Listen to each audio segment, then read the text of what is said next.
자, 그럼 지금부터 그 알프레드 아들러의 개인 심리학에 대한 핵심적인 그 개념을 설명을 드리도록 하겠습니다.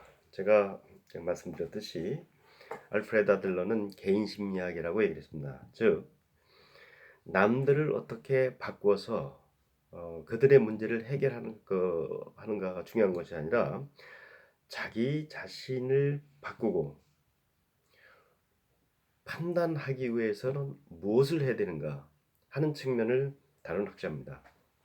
그래서 내가 어떻게 나를 새롭게 재구성하고 내 삶을 더 발전적으로 이끌어가서 내가 정말로 더욱 행복하고 더 아름다운 인생을 살아가는 방법이 뭔가와 관련된 부분에 대한 주 이론을 펼친 분이 바로 알프레드 애들러고, 그래서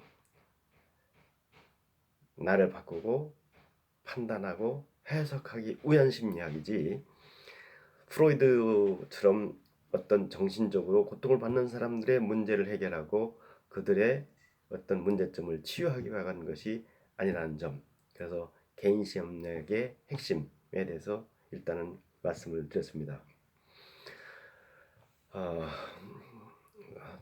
전번엔 요 바로 앞강의에서도 얘기를 했지만 알프레드 아들러의 가장 핵심적인 그 이론은 인과론이 아니라 목적론이라고 제가 말씀드렸습니다.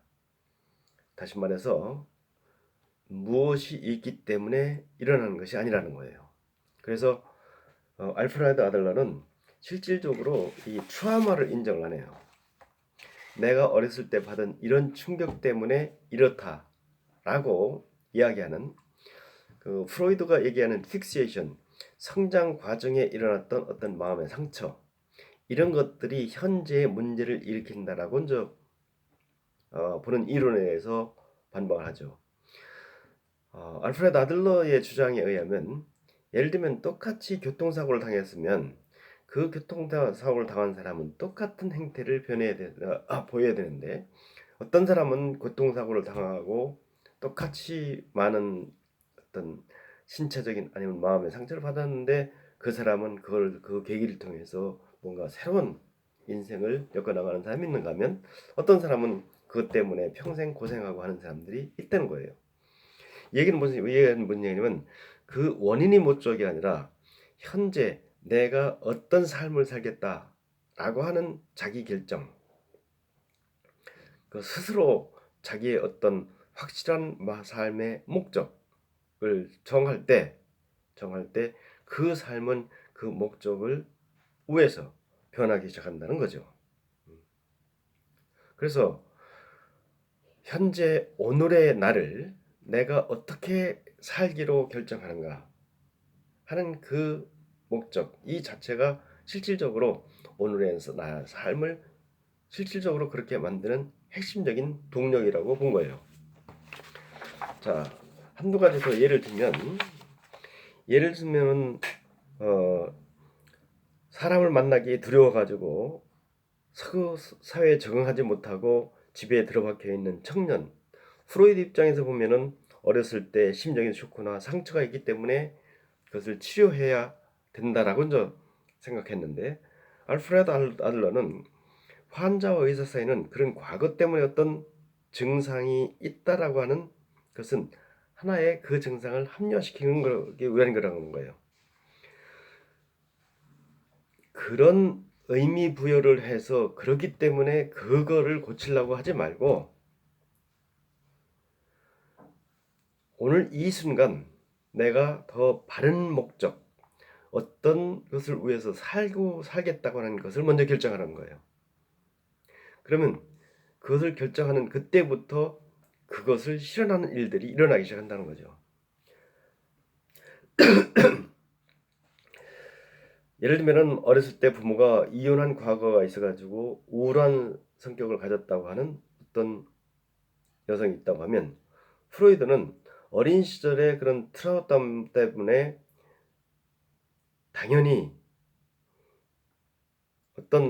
이것은 당연한 결과이며 그것을 해결하기 위해서는 어렸을 때 그 부모가 이혼하는 과정에서 받지 못한 사랑을 충분히 받아야 치유가 된다라고 하는 결론을 내겠지만, 알프레드 아들러는 부모의 이혼에 어떤 의미를 부여하느냐에 따라서 달라진다는 거죠. 자기의 처지에 어떤 의미를 부여하느냐가 중요하지, 자기의 현실과 미래를 스스로 내가 선택을 하면, 그러면 부모가 이혼한 그 사실은 자기를 더 강하게, 더 의미 있게 자기 삶에서 좀 더 능동적으로 대처할 수 있는 힘을 키워준 하나의 사건이 될 수 있다는 거죠. 그래서 알프레드 아들러의 가장 개인 심리학의 핵심은 인과론적 삶에서 목적론적 삶으로 전환하는 거예요. 그래서 제가 아까 말씀드렸듯이 지금 당장 내가 어떤 삶을 살겠다고 하는 자기 결정, 자기 선택, 자기 나름대로 그것에 대한 확신, 그 자체가 삶의 방향과 이 삶을 해석하고 이 세상을 바라보고 하는 눈을 결정하는 핵심적인 요인이라고 봤던 거죠. 자, 그다음에 그 알프레드 아들러의 삶의 동력의 가장 핵심을 아까 말씀드렸듯이 열등감으로 봤어요. 열등감. 예를 들면은 앞서 배운 프로이드는 제가 말씀드렸듯이 무의식이라고 봤고, 그 다음에 에릭 에릭슨은 자기 정체성이라고 봤는데, 알프레드 아들러는 우리가 갖고 있는 열등감 자체가 우리 삶의 사실은 핵심적인 동력이라는 거예요. 자, 이걸 좀 더 구체적으로 이야기를 해보면, 우리는 이 세상에 살아가는 가장 근본적인 이유 중에 하나는 나의 부족한 점, 나의 열등한 부분을 치유하고 그것을 승화시켜서, 네? 그 부분을 더 강화시키기 위해서 태어났다고 보는 거예요. 우리가 이 세상에 온 이유는 제가 나중에 좀 더 얘기를 하겠지만, 이런 부분들을 자꾸 강화시키고 보완하면서 그 부분을, 그런 문제를 해결하기 위해서 왔다고 보기 때문에, 인간은 어차피 불안전한 존재고, 그 불안전한 자체가 실질적으로 누구한테는 형벌이지만 누구한테는 축복이 될 수 있다는 거죠. 사람들은 자신이 갖고 있는 그 열등감을 극복하려고 노력하는 과정에서 점점 성장하고 그 삶이 더 의미가 있고 위대해진다는 거죠. 제가 지난번에 레나 마리아의 동영상을 여러분들한테 시청할 수 있도록 부탁을 드렸는데, 레나 마리아라는 실질적으로 다리도 한쪽밖에 없고 두 팔이 없어서 길 수도 없는 존재. 그러나 리나 마리아는 나중에 자기가 전 세계 아시아에서 그런 모든 사람들의 관심과 모든 사람들한테 용기를 줄 수 있었던 것은 자기의 그런 열등한 부분이 있어서 자기는 그거를 극복하는 과정에서 자기가 위대한 삶을 살 수 있다라고 얘기했잖아요. 그와 같이 우리는 진정으로 열등한 부분 자체를 극복하는 과정을 통해서 삶의 의미가 만들어지고, 그 과정을 통해서 점점 내 삶의 가치를 증명하게 되고, 그거를 해결하는 과정에서 우리 삶의 목표가 생기고, 그걸 통해서 우리는 더 발전할 수 있다는 거죠. 여러분들도 잘 아시겠지만 일본의 유명한 마쓰시다 고노스케라고 하는, 우리나라로 따지면 정정회장과 같은 일본의 아주 유명한 성공한 경영자요, 대학가요, 일본에 큰 영향을 미친 이 분은 나중에 나이 70세가 돼서 기자들과 인터뷰할 때 당신이 성공한 요인이 뭐냐 하니까 자기는 세 가지 때문에 성공했다고 얘기를 했잖아요. 첫째는 자기는 집이 가난해가지고 초등학교 3학년밖에는 공부를 못해서 항상 자기는 배우려는 노력을 하면서 인생을 살았다라고 얘기를 했죠. 또 자기는 건강이 안 좋아가지고 건강이 안 좋아서 항상 건강 때문에 고생을 많이 해서 그 건강을 지키고 어떻게 하면 건강하게 살까를 고민하고 하면서 관리하면서 자기는 70세까지 건강하게 살 수 있었고, 또 돈이 하도 없어서 하도 힘들어서 돈의 소중함을 알고 그 돈을 어떻게 소중하게 쓰는가를 고민하다가 지금 그렇게 미국, 일본을 주도하는 위대한 경영자, 사업가, 재력가로 성장할 수 있었다는 거예요. 그래서 마스시다 고노시교수께는 자기가 갖고 있는 그 세 가지의 열등한 부분이 동력이 돼서 현재 마스시다 고노스케를 만들었다는 거죠. 그래서 인간의 열등감은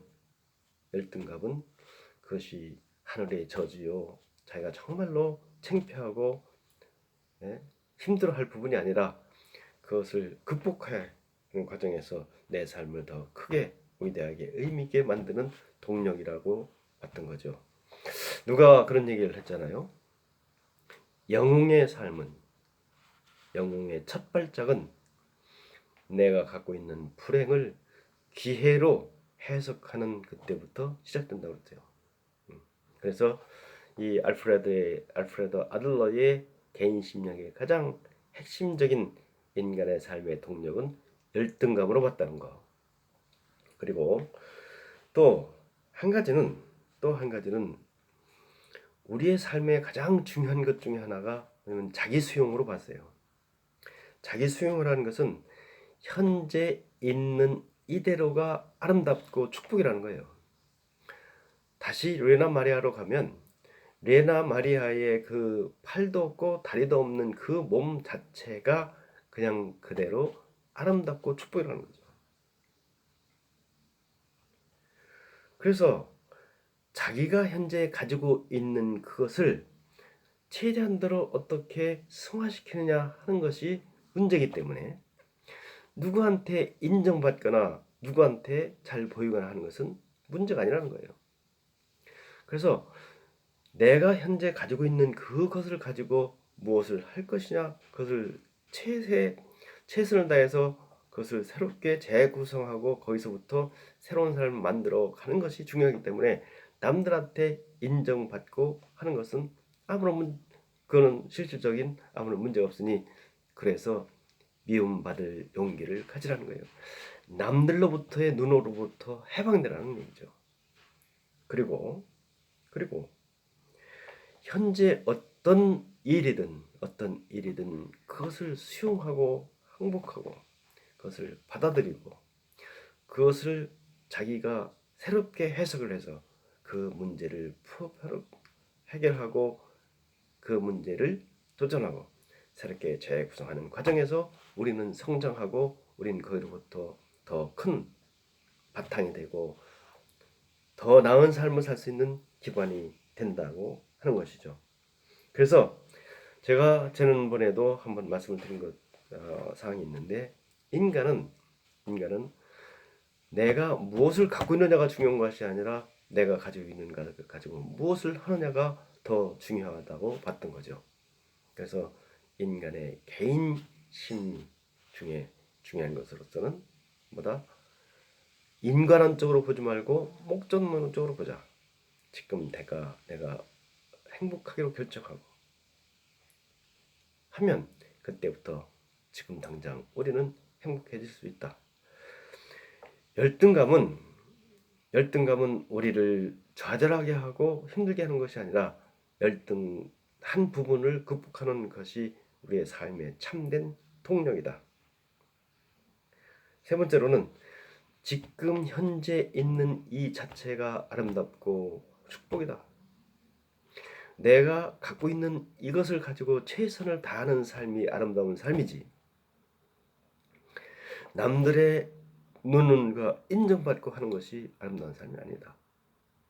그래서 지금 있는 그대로를 수용하고 어떤 조건이나 어떤 요인이 나한테 닥쳐도 그것을 수용하고 행복하고 축복으로 얘기하고, 그리고 자기의 삶을 새롭게 재구성하는데 용기를 가지고 일어서라. 그래서 우리를 새롭게 바꾸고 우리를 새롭게 재해석하면서 우리의 삶을 더 의미 있고 우리의 삶을 더 성장하게 만들고 우리의 삶을 더 위대하게 장식해 나가는 그런 삶을 살아라 하는 것이 알프레드 아들러의 중요한 핵심적인 개념이라는 말씀을 드리고 또 다음 강의로 넘어가도록 하겠습니다.